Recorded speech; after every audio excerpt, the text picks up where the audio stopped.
নমস্কার, আমি শ্বেতা। আর এই হচ্ছে আমার চ্যানেল বিডি স্টেবল। আমার চ্যানেলের নতুন একটি ব্লগে আপনাদের অনেক অনেক ওয়েলকাম। আপনারা সবাই কেমন আছেন? আশা করি আপনারা সবাই ভালো আছেন, আমরাও ভালো আছি। হচ্ছে উল্টো রথ। তো এখানেই আমার পেছনে দেখতে পাচ্ছেন 3টে রথ দাঁড়িয়ে আছে। আমরা এখন এসেছি বালেশ্বরের রেমুনাতে। পিকুর অফিস শেষ হয়ে গেছে, যেহেতু সূর্যাস্তটা একটু দেরিতে হয় তাই আমরা 1 ঘন্টা সময় পাই এই সময়টায়। তা চলুন, বেরিয়েছি। পিকু এখন অপেক্ষা করছে, পৌঁছে গেছি। একটুখানি বাদে আমরা বেরোবো। আমার সাথে থাকুন, আমি কোথায় যাচ্ছি আমি নিজেও জানি না। পিকু যেখানে নিয়ে যাবো সেখানেই নিয়ে যাবো। তো চলুন আমাদের সাথে, পিকুর সাথেই চলুন, আমাদের সাথে বলতে পিকুর সাথেই চলুন আমাদের মধ্যে।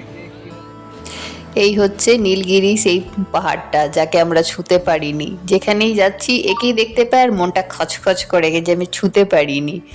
তো যাচ্ছি এবার রেমুনাতে, এসে গেছি আজ রেমুনার জগন্নাথ মন্দিরে। তো ওখানকারই রথ দেখবো। আগে যে আমরা 3টে রথ দেখছিলাম ওটা রথ এখানকার নয়, আমরা এই রথটি দেখতে এসেছি। রথটা ওই অনেক দূরে রয়েছে। তো রথ এখনো আসছে।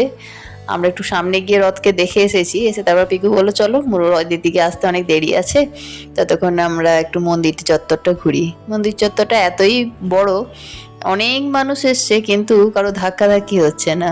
বেশ সুন্দর পরিবেশ এখানে, কারুকার্য খুব ভালো, এত ভালো লাগছে। দেখুন, সেই কোণার্কের মতন এর কারুকার্য রয়েছে। খুব সুন্দর মন্দির। আর এখানে পরিবেশটাও বেশ ভালো, বৃষ্টি হয়েছে, আকাশে এখনো মেঘ, খুব ভালো লাগছে। তো এইদিকে যে আমাদের রথ আসছে, রথ এখন আস্তে আস্তে রাত 10টা হয়ে যাবে। আমরা এখানে এদিক ওদিক চারিদিকটা ঘুরে ফিরে দেখছি। তো এখানে বাগান রয়েছে, বাগানটাকে বেশ সুন্দর করে সাজানো রয়েছে। আর এখানে একটা অডিটোরিয়ামও রয়েছে, সেই অডিটোরিয়ামে আমরা গিয়ে একটুখানি বসলাম, বসে একটুখানি হাওয়া টাওয়া খেলাম। সেখানেও বেশ হাওয়া।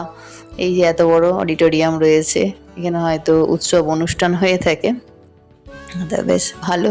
পিকু এর আগে এখানে ডিউটিতে একবার এসেছিল, সেই জন্য এটা সন্ধান পেয়েছিল, বললো চলো আজকে উল্টো রথে এখান থেকেই ঘুরে আসি, এখানে জগন্নাথ দর্শন করা হবে। জগন্নাথ এখনো রথে আছে, উনি এখনো আসছেন। আর মিলি এখানে একটু ভালো করে নেচে নিচ্ছে, গান বাজনা চলছে চারিদিকেই, তো ওই নেচে নিচ্ছে। আর চলুন একটুখানি মন্দিরের ভেতরটা একটু বললাম চলো দেখে আসি, পিকুকে বললাম তো চলুন না আমাদের সাথে মন্দিরের ভেতরে। মন্দিরের ভেতরটা এখন খালি খালি। আর এই যে রথ আসছে, রথের আগে এনারা নৃত্য পরিবেশন করছেন। তো এনাদের এই কাজ শেষ হচ্ছে না, সবাই আনন্দের সাথে নিয়ে আসছে।